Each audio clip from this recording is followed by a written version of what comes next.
Khamenei रहबर को जिनको धोखे से मारा गया, जिनकी नस्लों में गद्दारी है, जिनकी नस्लों में धोखेबाजी है, उन्होंने धोखे से मारा मेरे खामेनेई को।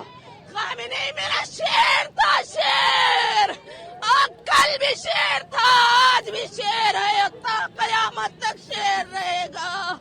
एक खामेनेई मरेगा, हजार खामेनेई ऊपर। हम माँ ने बेटे जने हैं कुर्बानियां देने के लिए। 28 फरवरी 2026 ये वो तारीख है जिसने दुनिया को एक नए और सच कहूं तो एक बहुत ही खतरनाक मोड़ पर लाकर खड़ा कर दिया है। ईरान पर हमले शुरू हो गए हैं और एक ग्लोबल संकट बहुत तेजी से हमारे सामने खड़ा हो रहा है। और ईरान के सर्वोच्च नेता आयतुल्ला खामेनेई मारे जा चुके हैं। लानत है अमेरिका और इस्राइल पर, लानत बेशुमार। ये यजीदी हैं, ये गद्दार हैं, ये धोखेबाज हैं, इनसे कभी वफा नहीं हो सकती है। इनकी नस्लें गद्दार हैं, धोखेबाज हैं। एक गीदड़ ने एक शोयर को धोखे से मार दिया, बात करने की बातें बनाता रहा, जंगी भेड़ों से डराता रहा, लेकिन वो हुसैनी खून था, वो डरा नहीं, वो झुका नहीं। वो सेना की कमान संभाल रहे हैं और वो इसका बदला जरूर लेंगे। अब ये वो हिस्सा है जहां मामला और पेचीदा हो जाता है। ये मिले जुले संकेत देखिए।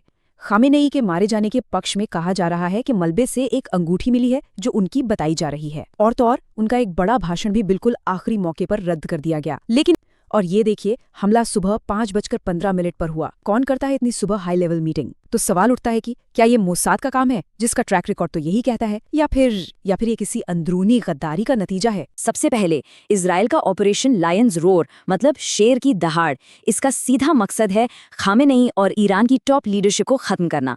फिर है अमेरिका का ऑपरेशन एपिक फ्यूरी, जिसका लक्ष्य है ईरानी शासन की रीढ़ की हड्डी तोड़ देना।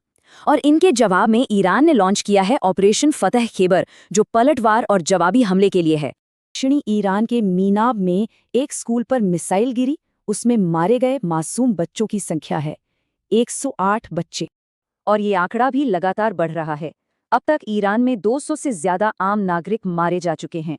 इनमें वॉलीबॉल की 20 महिला खिलाड़ी भी शामिल थीं। जाहिर है ईरान ने भी अपने फतह खैबर ऑपरेशन के तहत पलटवार किया है। 400 से ज्यादा बैलिस्टिक मिसाइलें और सुसाइड ड्रोन दागे गए हैं।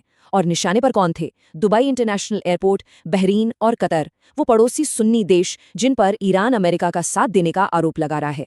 यही नहीं, खाड़ी के बड़े शहरों में साइबर हमले करके बिजली गुल कर दी गई, और अबू धाबी में एक आम नागरिक की मौत के बाद तो यूएई के साथ तनाव और भी ज्यादा बढ़ गया है।